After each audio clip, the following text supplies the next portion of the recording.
What's going on, guys and girls? It's GhostRobo, and a few months ago I traveled to a land far, far away called Galaxy's Edge in Anaheim, California. I was there for the initial launch of the new Star Wars land, and safe to say, I did not have glowing remarks. In fact, I said I would never need to go again. They had one ride, Smuggler's Run. It was okay.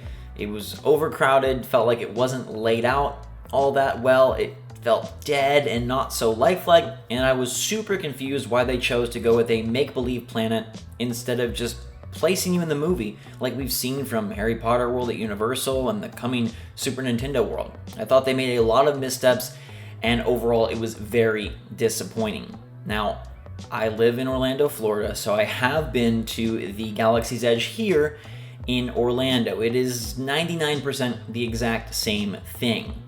And my initial review still holds, but I think there may be some hope for the land, and so I wanted to give an updated impressions check-in on Galaxy's Edge and let you know why I think there is a new hope for this very, very expensive land. Let me know in the comments down below if you've been to Galaxy's Edge, what you think of it, if your take is different than mine. If you're just watching from afar, are you still eager to go, or does this video make you more or less excited about traveling to Batuu, the planet that they have invented at the edge of the galaxy? Now, the big deal here is that Rise of the Resistance opens on December 5th, at least here in Orlando. Strangely, it's been delayed till 2020 in Anaheim for Disneyland, but it's opening here in just a couple of months, and it is promising to be Disney's best ride ever. It is a multi-vehicle, magical experience with a massive Star Destroyer, a ton of Stormtroopers, Kylo Ren, Rey, a whole lot going on, and hopefully it delivers. It really, really needs to. But until that ride officially arrives, I have spent a few more days in Galaxy's Edge. I went on the opening here in Orlando super early in the morning, checked it out amid all the chaos and craziness, and then I also went on an evening where it was far less crowded. And actually, that's where we're going to focus most of today's discussion. I had the privilege of staying at the Hilton Bonnet Creek for my Floridian Star Wars adventures, and I definitely recommend you guys add that to your list if you're planning a trip to Galaxy's Edge. It's a super beautiful hotel, and you get all the perks of a typical Disney hotel, like you can get into the parks extra early with extra magic hours, you can use the shuttles, you're right there on Disney World property, but typically don't have to pay the price premium that comes with a Disney labeled hotel. And, well, they have a huge, great pool, and the restaurant in the hotel, La Luce, this Italian restaurant.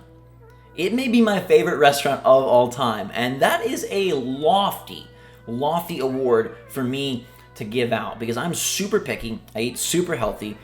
I would much rather eat in the comfort of my own home with my good old gluten-free recipes. That's just what I prefer. I don't like to eat out, but this place blew me away. Their meals were fantastic, their desserts were incredible, and the server dude, I don't remember his name sadly, but he was the best waiter I've ever had. Anyways, it's a fantastic hotel. You should check it out. We went there. We got to Galaxy's Edge. In the morning, it was super crowded. Chaotic on opening day. But let's fast forward to when we went when it was less crowded. A normal Orlando night. All the initial crowds and rush had passed. And now we get to see what it's like when it's not as insane and at night. Now, I think Galaxy's Edge shines so much brighter at night. Nothing really changes, but it feels so much more Star Wars at night. Things are lit up. It looks a whole lot better. The depth makes sense. You're not seeing different lands outside the tunnels and feeling like it's just awkwardly shoved there. And something about the vibe just fits better in a darker atmosphere. It doesn't by far change everything, nor does it completely overwrite my past thoughts. They all kind of stand. But I did have a much better experience because with less people and with the twinkly stars above, the market seemed much more real and much more like a actual place instead of just a fabrication. And I think it's because it wasn't as chaotic and crowded, and with less light, I don't know, there's just a little bit more mystique, a little more intrigue to the areas, and you could actually walk in them and see. My big complaint about these market stalls is how freaking narrow they are and how they lack any actual depth. You could fit like a couple people and they're blocking the shelves.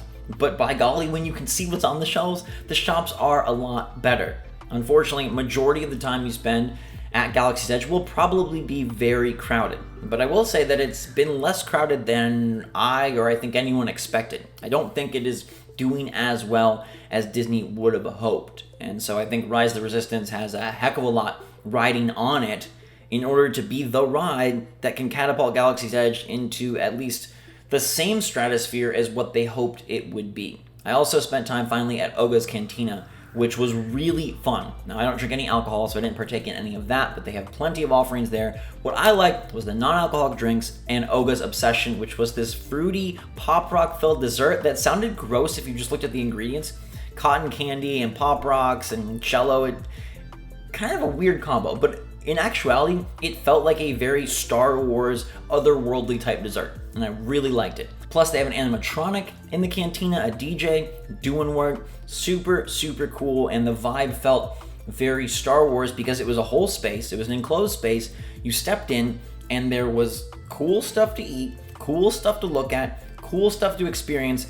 It's indoor environments that are Galaxy's Edge brightest spots. Even Docking Bay 7, their quick service restaurant, it looks pretty cool inside. Outside, drab, boring, dead. Inside, more going on. Heck, there's like smoke coming out of pipes in Docking Bay 7, and I don't see any of that outdoors. But when it's super crowded and when it's first opening and then even just on a busy day or a weekend, you're not going to be able to really take in the sights and the sounds that are there because they're so few and far between. Given the time and the space, and maybe that's why it was also better at night because it's a little calmer, more relaxed, you're kind of maybe perhaps more perceptive of what's going on.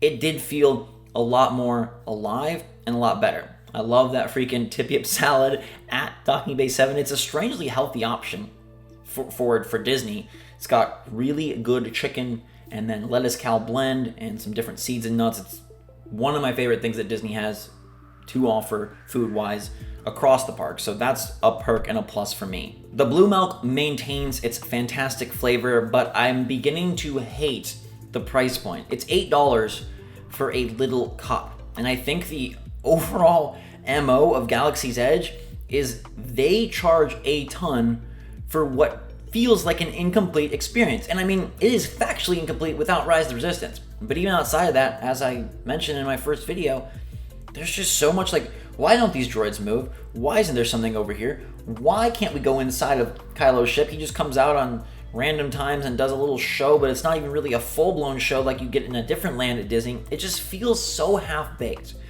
I have hope that Rise of the Resistance can change that. It won't change all of it. I think the land will never be a 10 out of 10. Maybe years down the road, I've heard that they're planning more in an expansion like in 7 years or something like that. So perhaps at that point, but it gave me hope going to see it at night and experiencing it a little less crowded. If there's any opportunity for you to see it when it's off-peak season or at night or a little of both, highly recommend it. It was so much more enjoyable. Yes, you're not going to get as good of a photo in front of the Falcon, but the entire experience was just that much better. And given how it's laid out, you'd think they would have known how congested this would be and really planned ahead for that. But it feels like it is trying to deliver a more intimate experience that is only possible given a far less crowded audience. So I do have hope for Galaxy's Edge. I don't think it'll ever be what I really want it to be, which is this super immersive, welcome to Star Wars, you've arrived, and we are going to litter it with things from the movies and things that you know, rather than trying to create our own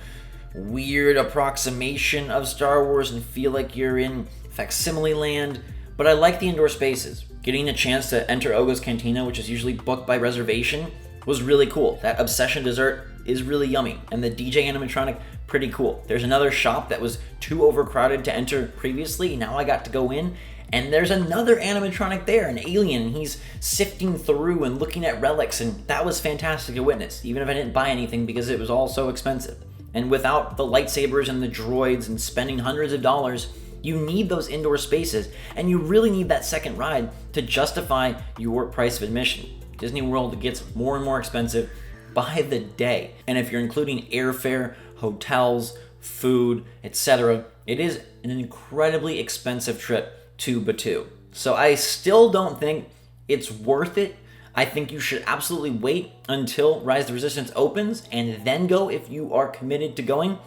And like I said, try to get some space or some days where it's not going to be as crowded. Go at night. It's a different experience. Maybe see it in the day and at night, because I think the vibe it's more fitting and more immersive when the lights are low and when there's less of a crowd, and you can kind of stumble into things without being overwhelmed by the sounds of the crowd and the heat of the sun, and it feels like a more curated space, like it was made for a smaller amount of people, which is mind-boggling because they knew this was going to be insanely popular. So why wasn't it built for big crowds and massive amounts of people? Who knows? Before we get out of here, I've got a super cool clip that my girlfriend and I put together at the hotel. You can see a shot of my beloved restaurant, the super big pool, the beautiful rooms. It's a really cool spot, and one I think you guys should consider if you're planning a trip to Star Wars Land. So let me know what you think in the comments down below. Galaxy's Edge, not redeemed, but piqued my interest again, and I think there are ways to enhance your experience, and I really hope Rise of the Resistance comes through. If it delivers a Flight of Passage style experience or something at that caliber where you leave the ride going, wow, we've got hope. But if it's just another Smuggler's Run with some cool window dressing and a nice vibe as you approach, but the ride itself leaves you wanting more, then Galaxy's Edge will continue to struggle. But let me know your take in the comments down below. Hit that like button if you enjoyed the video. Until next time, everybody, thanks so much for watching. Drink some hot chocolate. Bring it to Galaxy's Edge, especially at night. It would be good. And their food and everything is so expensive, so if you can bring your own, I like that idea. Till next time, thanks again. We'll see you all later.